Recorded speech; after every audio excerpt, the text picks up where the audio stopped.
Hello, good evening. This is Akash Srivastava here on the behalf of Youth Competition Times. और मैं आप लोगों को बता दूं कि ये YCT टॉक्स का 40th एपिसोड है, जहां पर हम आज बात करेंगे मिस अवंतिका पांडे मैम से, जिन्होंने अभी रिसेंटली 2021 में जिसकी नोटिफिकेशन आई थी, नीट यूजी का एग्जाम क्वालिफाई किया है अपने पहले ही अटेम्प्ट में। तो आज अवंतिका मैम से मिलते हैं और जानते हैं कि क्या स्ट्रैटेजी थी, क्योंकि इन्होंने पहले ही प्रयास में एग्जाम को क्वालिफाई किया है। तो अवंतिका मैम, सबसे पहले तो मैं आपका मोस्ट वेलकम करना चाहता हूं on our YouTube channel, official YouTube channel जिसका नाम है YCT बुक्स ऑफिशियल। कैसी हैं मैम आप? Sir, I'm all good and I'm feeling very pleasure to be here. Okay, ma'am, let's start with your self introduction. Start from your schooling, like all the aspirants who have been preparing for NEET UG examination. They all are seeing you. Let's introduce them yourself. About just tell me about your schooling, like from where you did your 10th and 12th. Sir, I had done my 10th and 12th from a local school named Gramarshi Academy in my locality area. And it was a kind of a good school, CBSE school, and till 12th. 12th तक मैंने किया schooling. उसके बाद 12th के बाद 1 year मैंने preparation की। 1 year में 6 मंथ्स के लिए मैंने एक कोचिंग ज्वाइन की थी, and then after I gave my NEET exam and by luck qualified it. Okay, ma'am. So you told me that you did your 10th or 12th from your local school. So I just want to know that what percent you scored in your 10th and 12th. Sir, in 10th class, I had scored 95%. Okay. And in class 12th, I had scored 94% with physics, chemistry, and bio. Okay. तो ma'am, अब आपका जो अगला question है मैं आपसे पूछना चाह रहा, पहले ही अटेम्प्ट में आपने नीट यूजी का एग्जाम क्वालिफाई किया है, तो उसके पीछे कुछ स्ट्रैटेजीज आपकी होगी, आप वो प्लीज एस्पिरेंट्स के साथ शेयर कीजिए। क्या स्ट्रैटेजीज थी, क्या इसका सिलेबस रहता है, किस तरीके से पैटर्न होता है इसका पेपर का, कैसे कैसे क्वेश्चंस पूछे जाते हैं और किस तरीके से इसकी तैयारी करनी चाहिए किसी भी स्टूडेंट्स को? सर, नीट यूजी की बात करें तो इसका जो सिलेबस होता है वो सीबीएसई स्कूल के 11th और 12th का एग्जैक्टली सिलेबस होता है। I am not talking about the ICSE और any state board. CBSE board जो दिल्ली से एफिलिएटेड होते हैं, उनका जो 11th और 12th का सिलेबस होता है वो एग्जैक्टली नीट का सिलेबस होता है। एंड नीट के लिए जो सबसे बड़ा, जिसको कहते हैं ना कि एस्पिरेंट्स के लिए भगवत गीता होनी चाहिए, वो है एनसीईआरटी। जो फिजिक्स, केमिस्ट्री एंड बायो की एनसीईआरटी आप जितना पढ़ पाइए, जितने अच्छे से कर पाइए, उतना ही अच्छा है। And along from the NCERT, I had preferred some other authors book like SC Verma, DC Pandey, and along with my coaching modules. And इसका एक सिंपल सा स्ट्रेटजी यही होनी चाहिए कि कहते हैं कि NEET is a time of game, तो sorry, game of time. Okay, yes, I understand. तो इसमें आप जितना ज्यादा टाइम एफर्ट करेंगे, जितना ज्यादा टाइम इनपुट करेंगे, उतना ही ज्यादा अच्छा होगा। बस just you need to know how the questions are coming, क्योंकि हमारे पास 200 क्वेश्चंस होते हैं इन 180 मिनट्स। हमें 3 घंटे दिए जाते हैं एंड हमारे पास 200 क्वेश्चंस होते हैं, जिसमें से हमें 180 क्वेश्चंस करने होते हैं। 20 क्वेश्चन हमारे पास ऑप्शनल होते हैं। तो मतलब हमें अपनी ये स्पीड बनानी होगी कि हम 1 मिनट पर क्वेश्चन कर पाए। ओके, तो मैम, जैसा कि आप बताएं कि 200 क्वेश्चंस होते हैं, इसका सिलेबस आपने बताया, तो सबसे ज्यादा क्वेश्चंस इसमें मतलब कहाँ से पूछे जाते हैं, किस टॉपिक से पूछे जाते हैं इसमें सबसे ज्यादा क्वेश्चंस? बिकॉज हम नीट क्लियर करने के बाद एमबीबीएस करेंगे बायोलॉजी पर्सपेक्टिव से, तो इसमें 180 में 90 क्वेश्चन बायोलॉजी के अकेले होते हैं, जिसमें भी 2 सब कैटेगरीज होती है। 45 question for zoology and 45 question for botany, and the rest 90 questions में 45 for chemistry and 45 for physics. Okay, तो हम इसमें ना एक ट्रिक निकाल लेते हैं कि जो ये बायोलॉजी के 90 क्वेश्चंस होते हैं, उनको हम बहुत कम से कम टाइम देने की कोशिश करते हैं, because physics and chemistry are the time taking subjects. They are not the theoretical based. उन्हें हमें सॉल्व करना होता है, उनके हमें न्यूमेरिकल्स करने होते हैं, तो इसलिए हम उसके लिए टाइम बचा कर रखते हैं। Okay. So, ma'am, you have told me that that the number of questions approximate 200 questions. 200 questions. NEET UG examination.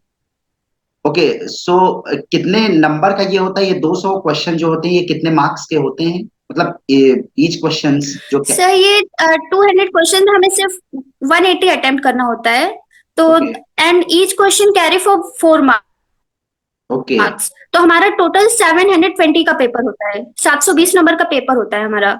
Okay and also we had minus okay marking. तो आपने कितने स्कोर किया इसमें 720 में से? Sir I had score 620 from 720। Great, you scored 620 out of 720 in your just first attempt. तो preparation काफी बढ़िया आपकी रही होगी, और आपका ऐसा कहना है कि 11th और 12th की जो बुक आती है, सॉरी 10th और 12th की जो आपकी बुक रहती है एनसीईआरटी, उसको स्टूडेंट्स को प्रेफर करना चाहिए, उससे पढ़ाई करनी चाहिए। ओके, इसमें मैम रैंक वगैरह भी रहती है कुछ? Yes sir, completely. इसमें रैंक वगैरह भी? यस सर, हमारे इसमें हाँ ऑल इंडिया रैंक भी आती है इसमें हमारी, ओके तो क्योंकि हर ईयर एटलीस्ट 18 लाख स्टूडेंट देते हैं ओके तो ये आपकी पेपर। ऑल इंडियन रैंक कितनी थी? सर मेरी ऑल इंडिया रैंक 2200 थी, 2200 out of 18 lakh student. Okay तो मैम आपने नोट्स वगैरह भी बनाई थी, नोट्स वगैरह का भी कुछ रोल था इसमें? हाँ सर, नोट्स तो बहुत ज्यादा इंपॉर्टेंट है, क्योंकि एनसीईआरटी तो हमें लाइन बाय लाइन पढ़नी होती है, बट जो कॉन्सेप्ट्स होते हैं वो हमारे लिए नोट्स में बहुत ज्यादा इंपॉर्टेंट हो जाता है यहाँ पे। तो नोट्स के लिए तो मैंने तीनों सब्जेक्ट्स के नोट्स बनाए थे, इंक्लूडिंग फिजिक्स, केमिस्ट्री, बायोलॉजी, सबके नोट्स थे मेरे पास। एंड वेल प्रॉपर नोट्स, ऐसा नहीं कि किसी से छाप के ले ला, मैंने खुद से बनाए थे सारे। ओके, खुद से स्टडी करके, खुद से एग्जामिन करके कि कहाँ से क्वेश्चंस ज्यादा पूछे जा रहे हैं, किस टाइप के क्वेश्चंस आ रहे हैं, तो उसके अकॉर्डिंगली आपने अपनी एक नोट्स प्रिपेयर की थी। तो मैम जैसे पीवाईक्यू की अगर बात करें, प्रीवियस हाँ ईयर्स क्वेश्चंस की, तो उसका क्या रोल रहता है इस नीट के एग्जामिनेशन में? सर, सेकंड सबसे मेजर रोल पीवाईक्यूज का ही है, सबसे बड़ा रोल है, क्योंकि जब तक आप पीवाईक्यूज नहीं सॉल्व करेंगे आपको आइडिया नहीं आएगा कि आप किस लेवल पे हैं, किस जी जी बिल्कुल। उस पर है, कि मतलब आप कहाँ स्टैंड कर रहे हैं। तो पीवाईक्यू का बहुत बड़ा रोल है। मैंने क्या किया था कि हर एक प्रीवियस ईयर के क्वेश्चन पेपर सॉल्व किए थे। जैसे I was preparing for 2022, so first I solved the paper of 2021 and then 2020, then 2019, then 2018। ऐसा करके मैं 2011 तक गई थी, 2011 ओके तक के पेपर्स मैंने सॉल्व किए थे। ओके जी, प्रीवियस ईयर क्वेश्चन से एक मतलब लग जाता है कि क्वेश्चंस किस टॉपिक से सबसे ज्यादा पूछे जा रहे हैं, कहाँ से क्वेश्चन उठ रहे हैं, और क्वेश्चन का हाँ, लेवल किस इससे तरीके का है। आइडिया लग जाता है फिर। जी हाँ, ये अच्छे से पता चल जाता है इसमें कि कौन से एरिया इंपॉर्टेंट है, कौन से एरिया लेस इंपॉर्टेंट है। पढ़ना तो हमें सारा होता है, क्योंकि हमारे पास अराउंड 100 चैप्टर्स होते हैं पढ़ने के लिए, इंक्लूडिंग ऑल 100 चैप्टर्स। तो इट्स नॉट इजी कि हम 100 चैप्टर्स के हर एक पॉइंट को अच्छे से मेमोराइज कर सकते हैं। तो जी पेपर लगाने का ही फायदा मिल जाता है कि जिस टॉपिक से सबसे ज्यादा क्वेश्चन आ रहे हैं हम उसको अच्छे से पढ़ें। ओके मैम, एक और क्वेश्चन है कि जैसे कि आपने बताया कि 200 क्वेश्चंस रहते हैं और टाइम जो रहता है वो बहुत ही कम रहता है, तो आपने टाइम को किस तरीके से मतलब मैनेज किया? सर एक्चुअली देखिए, हमारे पास होते 3 3 आवर्स होते हैं हमारे पास, और जिसमें हमें 180 क्वेश्चन करने हैं, 20 क्वेश्चन ऑप्शनल होते हैं, बट एक्चुअली हमें पढ़ने तो 200 क्वेश्चन ही पड़ता ना, क्योंकि हम जब तक सारे क्वेश्चन पढ़ेंगे नहीं हमें कैसे पता चलेगा कि हमें कौन सा क्वेश्चन लीव करना है या कौन सा कौन सा इग्नोर अटेम्प्ट कर? करना है। बिल्कुल तो बिल्कुल। उसके लिए तो हाँ, तो बायोलॉजी के जो 90 क्वेश्चन होते थे उसके लिए मैंने टाइम स्लॉट रखा था 45 मिनट्स। मतलब मुझे 1 मिनट में बायोलॉजी के 2 क्वेश्चन करने ही करने हैं हर हालत में।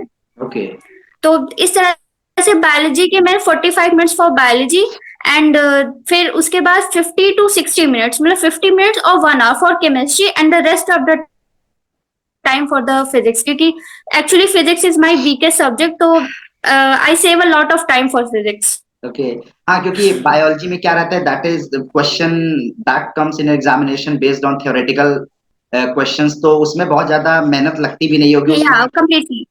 जी, और केमिस्ट्री और फिजिक्स में तो न्यूमेरिकल क्वेश्चंस आते हैं, तो that takes a lot of time.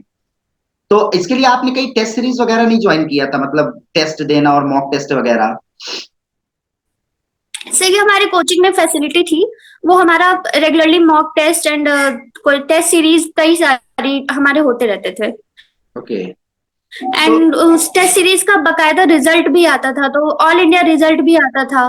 तो उससे हमें पता चलता रहता था कि हम कहाँ पे स्टैंड कर रहे हैं, कोचिंग की पता हो, अपने जो आसपास स्टूडेंट्स है, एक कंपटीशन का एटमॉस्फेयर बना रहता है। बिल्कुल, बिल्कुल।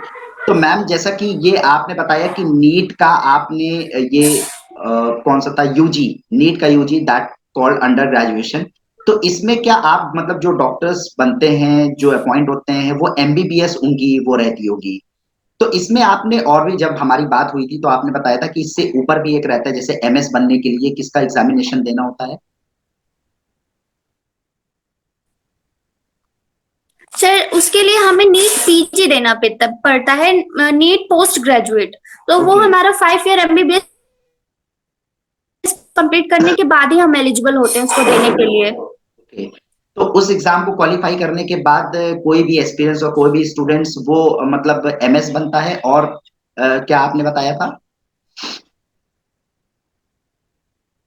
सर एमडी, एमएस या फिर एमडी।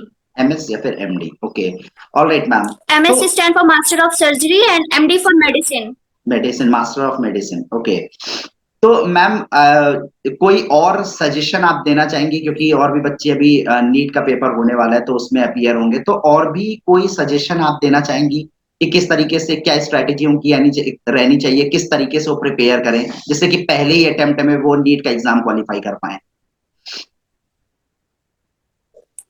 सर इसका एक सिंपल सादा सीधा सा आंसर है, फोकस। फोकस अगर आप पूरे ईयर मेंटेन कर पा रहे हैं तो नथिंग इज इम्पॉसिबल। नीट ऐसा भी नहीं है कि मतलब अब ये हलवा नहीं है कि कोई परोस देगा, मेहनत तो करनी पड़ेगी। बिल्कुल, लेकिन इतना टफ भी नहीं है कि कोई एक एवरेज स्टूडेंट भी ना कर पाए। इसके लिए जरूरी नहीं है कि आप बचपन से हमेशा से टॉपर ही रहे हो, एक एवरेज बच्चा भी कर सकता है, but he needs to be determined. अच्छे बिल्कुल। से मतलब वो पूरी साल उसको मेहनत करनी चाहिए। नीट की 11th एंड 12th की एनसीईआरटी अच्छे से पढ़े, प्रीवियस ईयर क्वेश्चन सॉल्व करे, मॉक टेस्ट दे। एंड सिर्फ मॉक टेस्ट देना ही नहीं, मॉक टेस्ट को एनालाइज भी करते रहे। जैसे मैंने एक मॉक टेस्ट दिया तो हाँ, इसमें मैंने 180 क्वेश्चंस किए, तो इसमें मेरे 150 करेक्ट हुए, 30 क्वेश्चंस रॉन्ग हुए। तो अब 30 क्वेश्चन क्यों रॉन्ग हुए, वो किस टॉपिक से थे जो मुझे नहीं आते थे, उनको फिर से जाके रिव्यू करना बुक से एंड अदर मॉड्यूल रेफरेंस से लेके, कि कहाँ बिल्कुल। गलती हुई, उस पेज को फिर से पढ़ना, उस टॉपिक को फिर से तैयार करना। और इसे स्लोली स्लोली करके अपने आप को बिल्डअप करना, and then finally the game is yours. Okay, thank you ma'am, बहुत अच्छा लगा आपसे बात करके, और आप अपने प्रीशियस टाइम हमारे यूथ कंपटीशन टाइम्स को दिया, उसके लिए बहुत बहुत thank you. Thanks a lot ma'am. Thank you sir.